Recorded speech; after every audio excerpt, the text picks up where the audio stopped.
Hello दोस्तों, नमस्कार, आदाब, सत श्री अकाल। दोस्तों, आप सभी का जिद्दी फॉर यू इंग्लिश में स्वागत है। दोस्तों, आज हम आपके लिए एक नई स्टोरी लेकर के आए हुए हैं जिसका टाइटल है दोस्तों द काजीज जस्टिस, मतलब दोस्तों काजी का न्याय। दोस्तों, इस स्टोरी में काजी जो थे बहुत ही दोस्तों बेहतरीन तरीके से, बहुत ही ज़्यादा दोस्तों दिमागी तरीके से न्याय करते हैं, जिसको सुन करके दोस्तों आप भी बहुत ही ज़्यादा आश्चर्यचकित हो जाओगे। तो दोस्तों, इस स्टोरी में आपको नए नए वर्ड्स भी मिलेंगे।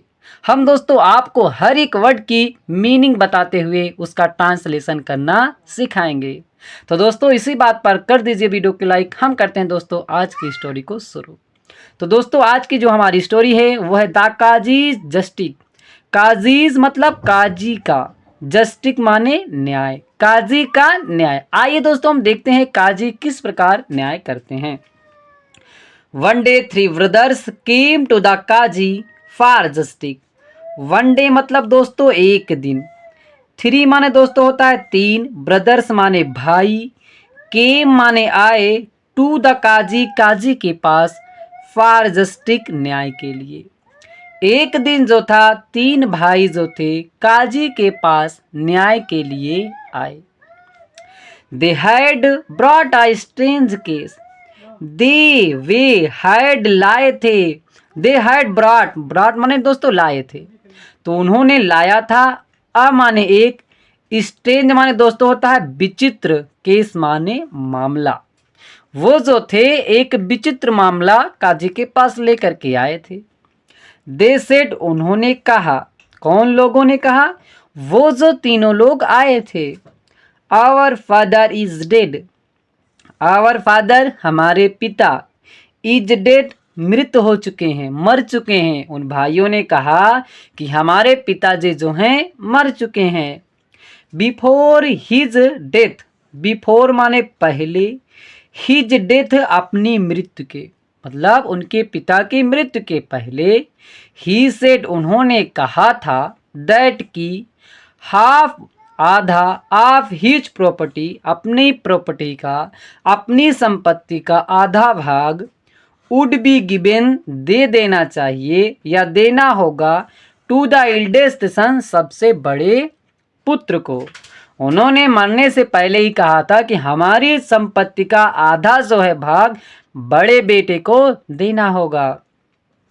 One fourth of his property, one fourth मतलब दोस्तों होता एक चौथाई भाग, ऑफ हिज प्रॉपर्टी उनकी संपत्ति का, उनकी संपत्ति का आधा भाग मस्ट बी गिवन देना चाहिए, टू द सेकेंड सन दूसरे बेटे को।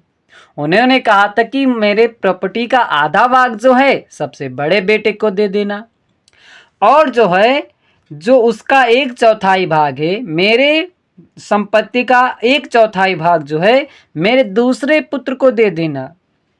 वो जो था पिता इसका मरने से पहले ऐसे नसीहत किया था। और दोस्तों आगे उन्होंने क्या कहा था? एंड और वन सिक्स्थ एक छठाई भाग, ऑफ हिज प्रॉपर्टी उनकी संपत्ति का, या कह सकते हैं मेरी संपत्ति का। उसने बुजुर्ग ने मरने से पहले कहा था मेरी संपत्ति का एक छठा भाग जो है मस्ट बी गिवन दे देना, टू हिज यंगेस्ट सबसे छोटे सन पुत्र को।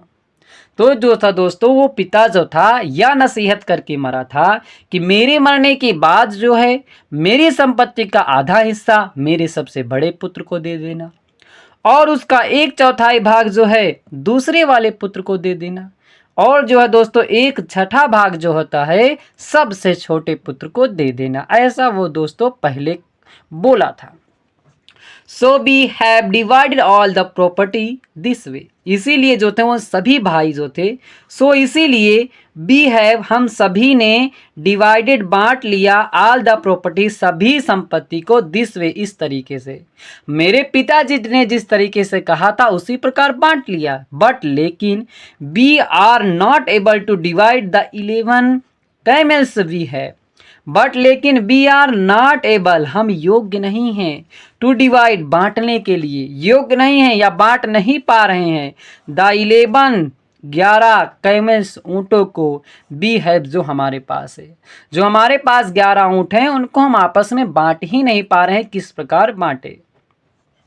How can be do that, how can हम कैसे करें, बी डू दैट मतलब या कैसे हम बांट सकते हैं जो कुछ हमारे पास है।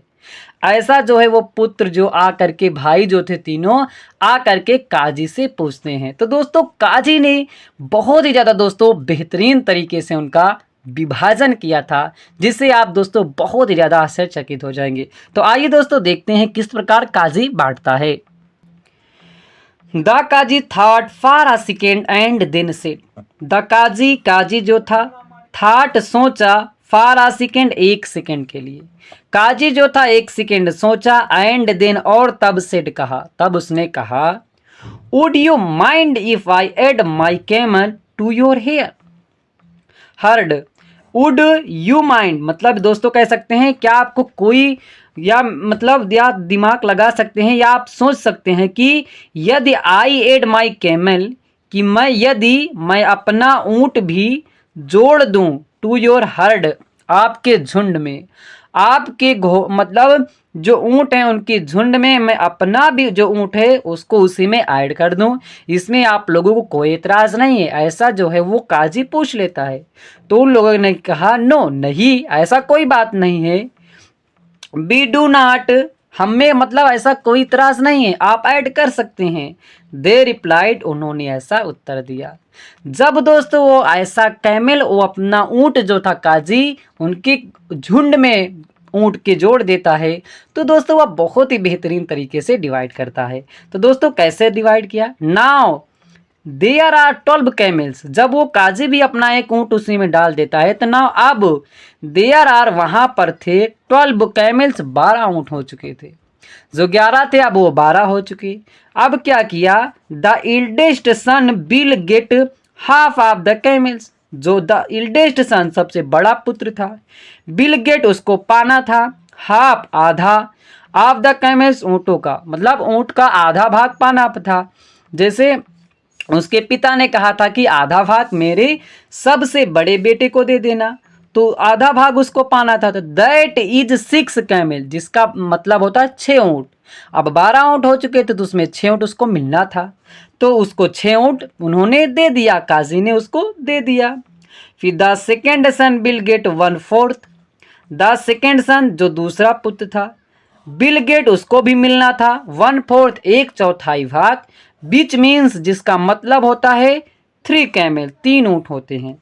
अगर 12 का दोस्तों एक चौथाई भाग देखा जाए तो 3 ही ऊँट होते हैं, तो 3 ऊँट उसका हो गया, तो 6 उसका था 3 ये हो गया, 6 3 9 हो गया।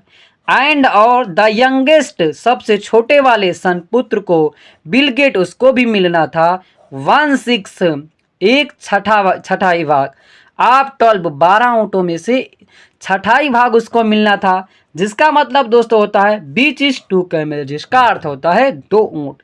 तो दोस्तों पहले वाले पुत्र को उन्होंने 6 ऊँट दे दिया, दूसरे वाले को दोस्तों 3 ऊँट दे दिया, 6 3 9 हो गया, और दोस्तों सबसे छोटे वाले पुत्र को 2 ऊँट दे दिया जो एक छठाई भाग होता है, तो 11 ऊँट हो गए।